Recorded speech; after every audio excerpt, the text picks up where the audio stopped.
예수님이 주신 치유의 공식. 2015년 10월 2일. 주님은 우리를 가르치시고 축복하십니다. 우리 삶에 대한 그분의 완전한 뜻으로 우리를 인도하시기 위해 우리와 함께 하십니다. 메시지를 시작하기 전에 오늘 밤 주님께서 제게 하신 말씀을 전해드리고 싶습니다. 주님께서 이렇게 말씀하셨습니다. 나는 나의 보잘것없고 작은 신부들의 손을 통해 기적과 기이한 일들을 행할 것이다. 너무 아름다운 말씀인 것 같습니다. 그리고 치유에 관한 주님의 메시지가 몇 일간 계속되고 있는데 그 이틀 전에 이미 3번의 치유의 기적이 있었습니다. 간단한 기도만으로 저절로 치유가 일어났다는 보고가 여러 건 있었습니다. 여러분도 이 가르침들이 치유에 관한 모든 신비를 드러내기 때문에 이 가르침을 좋아할 것입니다. 주님은 사람들이 치유의 은사를 일종의 신비스러운 것으로 만드는데 정말 지치셨습니다. 치유가 일어나려면 그런 사역을 하는 사람이 뭔가 대단한 사람이 되어야 하는 것처럼, 특별한 무언가를 가져야 하는 것처럼 인식하도록 만들고 있습니다. 주님은 그런 거칠애와 거짓을 정말로 찢어버렸습니다. 치유에 대한 주님의 가르침에 달린 댓글들을 읽으면서 저도 여러분과 같은 처지에 놓여 있다는 사실을 말씀드리고 싶었습니다. 이 치유의 은사를 발휘하기 위해 나서는 것에 대해 약간의 떨림이나 두려움을 느낀다는 것입니다. 동시에 제 안에서는 분노가 치밀어 오르는 것을 느낍니다. 사탄이 치유 사역에 대해 무슨 짓을 한 거지? 치유 사역은 정말 간단한 일이었는데 어떻게 이걸 이토록 복잡하게 만들고 대부분의 사람들에게서 멀어지게 만들었을까? 그리고 사실 나는 지금까지 이런 사실들에 대해 잘 모르고 있었다니 이런 의로운 분노가 생겨나는 것을 느낍니다. 예수님께서 말씀을 시작하셨습니다. 내 신부들이여, 너희는 정말로 속았다. 치유의 은사를 가진 사람들이 특별하거나 치유를 위해 선택된 사람이 있다라는 잘못된 생각에 너희는 속은 것이다. 그런 생각은 전혀 사실이 아니다. 초대교회에도 사도의 개입 없이도 신자들 사이에서는 치유가 흔히 일어났다. 내 영은 나를 믿는 내 백성들과 함께 있었고 너무나 풍성하게 그들을 채우고 있어서 그들은 죽음에 이르는 위협에도 맞설 수 있었다.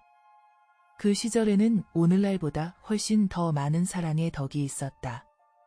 치유의 기적이 나타나기 위해선 어떤 영적인 뜨거운 체험이 있어야 한다는 것이나 매우 특별한 영적 은사를 가진 사람이어야 한다는 생각은 잘못된 생각이다. 이런 생각은 모두 할리우드가 빚어낸 사회의 부패한 일부분이다. 거기엔 쇼맨십, 화려함, 명예가 그 사역자에게 모델링된다. 이는 부패한 기독교의 한 형태이다. 클레어, 이와 관련해서 너의 경험을 말해주기 바란다. 이 모든 것이 어떻게 맞물려 있는지 잘 모르겠지만 주님께서 말씀해 달라고 하셨으니 말씀드리겠습니다. 저는 피닉스에 있는 한 교회에 다니고 있었습니다. 제가 회심한 직후 아마 약 28년 전쯤이었을 겁니다. 치유 사역을 하는 아주 유명한 사역자가 저희 교회에서 설교를 하기 위해 피닉스에 왔습니다. 우리는 공항에 그를 마중하러 갔습니다. 저희 목사님이 우리에게 그를 마중하러 가달라고 부탁해서 그렇게 했습니다. 그 사역자는 당시 800명 정도 되는 교회에서 사역을 하고 있었습니다. 그때 저는 정말 놀랐습니다. 드라마틱한 일들이 너무 많이 일어났거든요. 히스테리라고 부르고 싶을 정도였는데 하지만 꼭 그렇지는 않았습니다. 제 뒤에 있던 사람은 실명되어 있던 한쪽 눈이 치유되었는데 그녀는 자신이 치유되었다는 것을 주장하거나 주님이 자신을 위해 행하신 일을 강단에 올라가 나누고 싶어 하지 않았기 때문에 저는 그녀의 치유가 진짜임을 알 수 있었습니다. 저는 그녀를 계속 설득해서 강단에 올라가서 말을 좀 하라고 했는데 마지막 순간이 되어서야 그녀는 그렇게 했습니다. 하지만 저는 그녀가 사람들 앞에서 자신의 치유를 말하는 것을 저항하는 모습을 보고 그녀가 가짜가 아니라는 것을 알 수 있었습니다. 하지만 그 사역자의 모습은 예수님이 치유하실 때 모습과는 좀 달랐던 것 같습니다. 똑같이 치유는 있었지만 그렇게 드라마틱하지는 않았던 것 같습니다. 산상수훈이 있었던 산에서나 하반신마비 환자가 치유되던 때의 시몬 베드로의 설교 모습처럼 보이지는 않았습니다. 그게 저를 괴롭혔습니다. 15년 후 우연찮게도 로스앤젤레스에서 진행된 그 사역자의 쇼 녹화 방송에 저희는 초대받았습니다. 그 사역자와 우리는 우리가 광야에서 살고 있던 당시의 생활과 우리가 걸어왔던 믿음의 여정에 대해 나눌 수 있는 기회가 있었습니다. 하지만 저는 그 사역자를 위해 기도해야 했습니다. 저는 그를 위해 중보기도에 들어갔는데 제 기도는 금방 슬픔으로 가득 채워지는 것을 느꼈습니다. 속이 너무 메스껍고 깊은 슬픔이 저를 덮쳤습니다. 그 이유는 그 사람이 치유의 은사를 가지고 왕처럼 살았기 때문이었습니다. 그는 외국에 가서 그런 식으로 치유의 은사를 가진 자기 자신을 드러냈습니다. 그는 사람들에게 치유의 은사는 돈과 같다고 가르치고 있다는 사실을 주님은 제게 말씀해 주셨습니다. 부유한 크리스찬이 되고 싶다면 치유 사역을 하면 된다라고 가르치기도 했다는 것입니다. 이처럼 왜곡된 믿음을 보고 제가 경험하도록 허락하신 메스꺼움의 수준을 저는 설명하기가 참으로 어렵습니다. 이 문제는 반드시 그의 잘못만은 아니었습니다. 그는 좋은 사람이었지만 돈이 있었기 때문에 그렇게 산 것이죠. 하지만 문제는 그런 식으로 사는 것이 제3세계 국가에서는 매우 타락한 본보기가 된다는 것입니다. 물질주의와 탐욕이 야심찬 크리스찬을 붙잡고 인생의 방향을 완전히 뒤틀어 놓을 수 있는 문을 활짝 열어놓은 것입니다. 우리는 만몬과 하나님을 동시에 섬길 수 없으며 선택을 하지 않으면 안 된다는 것을 우리는 압니다. 그때 주님께서 다시 말씀하셨습니다. 이것이 기존의 방식이었다. 이런 이유로 인해 한 사람을 중심으로 한 부흥 계획을 나는 가지지 않을 것이다. 이런 행사에서 일어나는 부패는 끝이 없다. 그렇다. 믿는 자들이 모이는 것은 멋진 일이지만 동시에 죄의 기회가 된다. 이것은 나를 위한 예배, 그 안에서 누리는 성도들의 치유가 있는 모임이 되기보다는 PR 이벤트가 되어버린다. 지금 실제로 일어나고 있는 부흥의 형태는 숨겨져 있다. 가족들과 작은 그룹 단위에서 한 명씩 하나씩 시작하고 IS의 손에서 말할 수 없는 공포를 겪은 사람들에게 뻗어나가는 것이다. 부자와 유명인을 숭배하는 데 익숙한 곳에서 더 이상 슈퍼스타 같은 부흥사는 없을 것이다. 내 백성들이여, 나는 본론에 들어가고 싶다. 치유의 은사는 원하는 사람 누구나 받을 수 있다. 나는 아무도 배제하지 않는다. 너희가 이 은사를 충분히 원한다면 이 은사가 나타날 때까지 너희는 나를 찾을 것이다.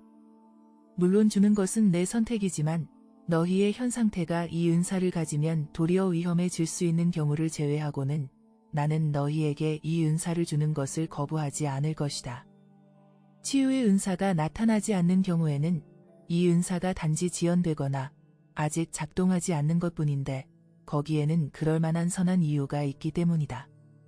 내 신부들이여, 이 은사는 너희를 위해 예비되어 있는 것이다.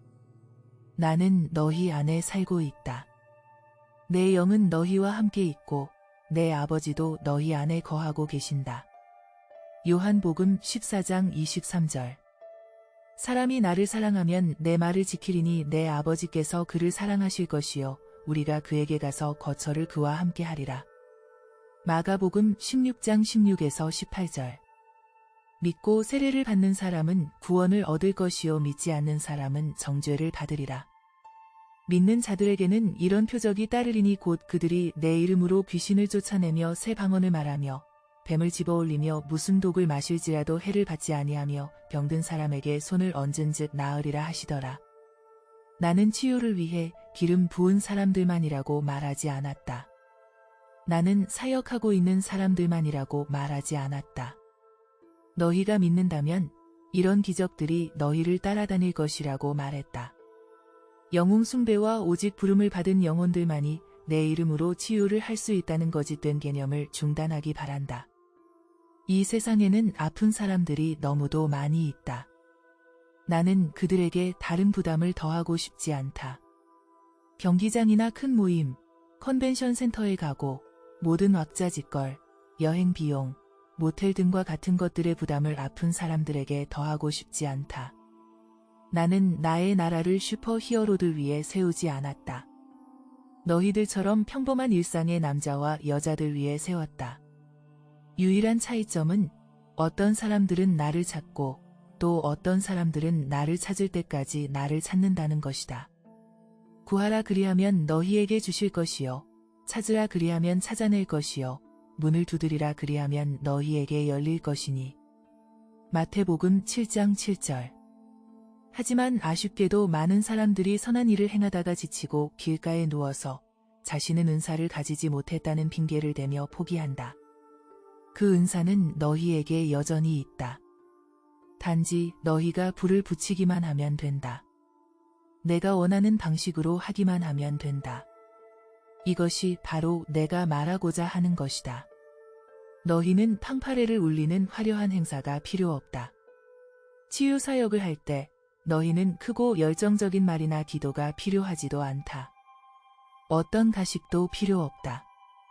필요한 것은 아픈 사람 한 사람과 믿는 사람 한 사람이고 그것이 곧 기적을 의미한다. 주님은 여기서 다시 성경 말씀을 인용하셨습니다. 하나님이 나사렛 예수에게 성령과 능력을 기름 붓듯 하셨음에 그가 두루 다니시며 선한 일을 행하시고 마귀에게 눌린 모든 사람을 고치셨으니 이는 하나님이 함께 하셨음이라. 사도행전 10장 38절. 기억하기 바란다. 한 명의 아픈 사람 더하기 한 명의 믿는 사람 이코르 1개의 기적.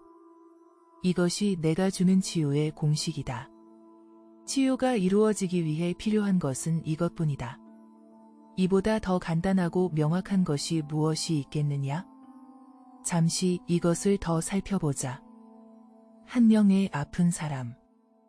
나는 믿음이 있는 아픈 사람이라고 말하지 않았다. 왜냐하면 나는 너희를 믿지 않는 사람들에게 보낼 것인데 너희가 그들을 치유해주고 그걸 보고 그들이 나를 믿게 하려는 것이다.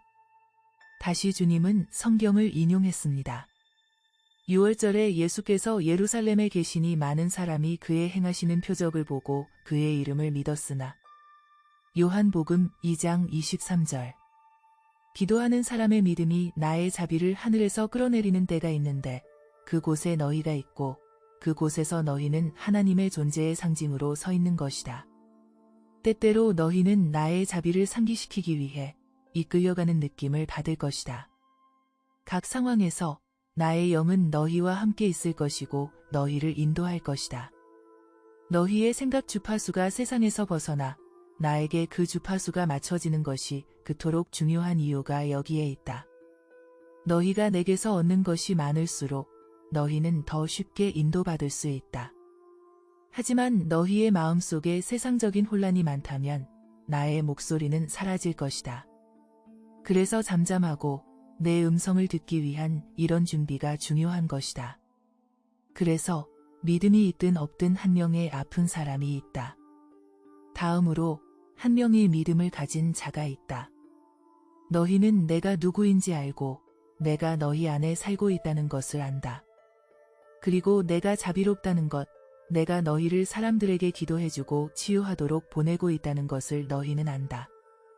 이 사실이 너희에게 사람들을 향해 나아가고 내가 누구인지를 알리는 용기를 줄 것이다. 너희도 알다시피 이것은 너희에 대한 것이 아니라 나에 대한 것이다. 사랑하는 자들이여, 너희에게 부탁한다. 너희가 나를 사랑한다면 사람들이 나를 알 수 있도록 해주기 바란다. 가치가 떨어지는 말이 아니라 자비 가득한 행동으로 말이다. 지금 나는 너희 중 몇 사람의 이런 말들을 들을 수 있다. 봐라. 악한 영이 이 여자에게 하는 거 봐라. 말을 사용하지 말라고 하잖아. 너희 말에 나는 웃을 수밖에 없다. 너희는 정말로 놀라울 뿐이다. 내가 말하는 뜻은 이렇다. 누구든지 나에 대해 말할 수 있고 누구든지 나에 대해서 말해왔다. 하지만 얼마나 많은 자가 내 능력을 보여주었느냐? 바울이 말과 능력에 대해 말하지 않았느냐? 내가 너희 가운데 거할 때에 약하고 두려워하고 심히 떨었노라.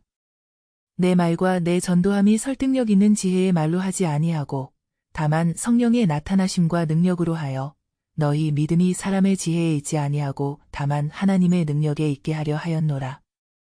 고린도전서 2장 3에서 5절. 여기서 잠깐 멈춰서 생각해 봅시다. 와, 여러분. 바울이 약함과 두려움, 떨림 속에서 설교하러 왔다는 걸 생각해 보세요. 우리가 바울과 똑같이 약하고 두려움 가운데서 사역을 할 때가 있지 않은지요? 얼마나 놀라운가요? 사도들의 왕자와 같은 바울이 우리와 다르지 않다는 것을 드러내고 있습니다. 그도 두려움 속에서 나아갔습니다. 이것은 우리에게 용기를 줘야 합니다.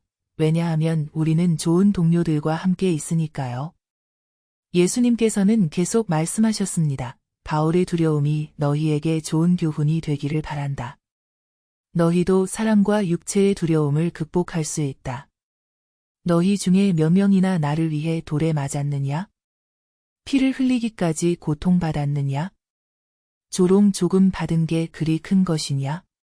그 영혼의 영원히 너희의 체면 잃는 것보다 더 중요하다는 점을 생각해야 한다. 게다가 나는 바로 돌아서서 너희 가운데서 기적을 행할 수도 있다. 너희가 호들갑과 북소리로 부추길 필요도 없고 큰 소리로 기도할 필요도 없다. 그저 내가 그 사람에게 자비를 베풀기를 바라는 눈에 보이지 않는 마음속 의도만 있으면 된다. 다시 말해, 기도만 있으면 된다. 내 어머니는 나를 보고 말했다. 아들아, 포도주가 없다. 너희는 마음속으로 나를 바라보고 주님, 이 영혼이 고통받고 있습니다. 라고만 말하면 된다. 내가 그런 암시를 이해할 수 없다고 생각하느냐? 아니면 내가 믿음 충만한 분위기를 만들어내야 한다고 생각하느냐? 믿음 충만한 분위기는 멋진 일이지만 대부분의 경우 너희는 매일 나의 능력을 드러낼 기회들에 노출될 것이고 너희 옆에 서 있는 사람을 치유할 기회를 만나게 될 것이다. 그럼 이제 기적에 대해 얘기해보자. 기적은 어떻게 나타나는가? 그냥 일어나는 거다. 1 더하기 2 이코르 3. 한순간 사람은 아프거나 통증을 느끼고 다음 순간 통증이 사라지는 것이다. 번개가 치는 것도, 팡파레가 울리는 것도, 마이크로 발표하는 것도 없다. 그 사람은 그냥 치유된다. 어떤 경우는 그 사람이 아직 통증을 느끼는 상태에서 너희가 떠나야 하지만 다음날 그들은 완벽하게 치유될 수 있다. 그런 치유는 매우 미묘한 단계를 밟아서 일어난다. 이해하겠느냐? 사탄의 영향을 받아 사람들은 내가 의도한 치유 기적을 얼마나 복잡하게 만들었는지 이해하겠느냐? 치유에 관한 가르침에는 아직 많은 부분이 남아있지만 일단 여기서 멈추고 너희가 아주 작은 일부터 시작하게 하고 싶다. 너희 어머니가 두통을 느끼고 있다면 어머니에게 기도해도 될지 물어봐라. 예수님이 어떻게 하실지 봅시다. 손을 머리에 얹고 나에게 간단히 부탁하면 된다. 부디 어머니의 고통을 없애주세요. 잠시 너희의 주의를 그것에 계속 기울여라. 아무 말을 하지 않아도 된다. 나는 너희의 마음과 생각을 잘 들을 수 있다. 잠시 동안 너희의 생각과 마음을 그것에 기울이고 나서 그녀를 내게 맡겨라. 만약 그녀가 치유를 바로 느끼지 못한다면 15분 후에 어떻게 느끼는지 물어보라. 만약 그녀가 조금 나아졌다면 다시 손을 얹어라. 그렇게 하는데 부끄러워할 필요가 전혀 없다. 내가 너희에게 본보기를 보이지 않았느냐? 마가복음 8장 22에서 25절. 벳세다의 이름의 사람들이 맹인 한 사람을 데리고 예수께 나아와 손 대시기를 구하거늘 예수께서 맹인의 손을 붙잡으시고 마을 밖으로 데리고 나가사 눈에 침을 뱉으시며 그에게 안수하시고 무엇이 보이느냐 물으시니 쳐다보며 이르되 사람들이 보이나이다. 나무 같은 것들이 걸어가는 것을 보나이다 하거늘 이에 그 눈에 다시 안수하심에 그가 주목하여 보더니 나아서 모든 것을 밝히 보는지라. 내 신부들이여, 너희들은 정말로 나의 마음에 딱 맞는 무리들이다. 너희들이 몇 달 사이에 얼마나 멀리 왔는지를 보고 나는 정말로 기뻐한다. 그리고 너희들을 천국으로 데려가기 직전에는 너희가 더 많이 성장해 있을 것이다. 계속해서 어린 아이들처럼 내 말을 들어주기 바란다. 원수가 거짓말을 하고 내 이름으로 치유하는 것이 복잡해 보이고 너희들의 이해를 넘어선 것처럼 보이도록 만들겠지만 그런 것에 속지 말기 바란다. 원수가 뿌리는 혼란에 휘말리지 말기 바란다. 나는 치유의 은사를 너희들에게 매우 간단하게 만들어주고 있다. 치유를 위해 필요한 것은 오직 3가지뿐임을 기억하기 바란다. 한 명의 병든 사람 더하기 한 명의 믿는 사람 이코르 1개의 기적. 한 명의 병든 사람 더하기 한 명의 믿는 사람 이코르 1개의 기적. 그게 전부다. 이 말을 너희들의 마음속에 간직해두고 다음에 나를 위해 누군가를 어루만질 기회가 있을 때 이 공식을 떠올리기 바란다.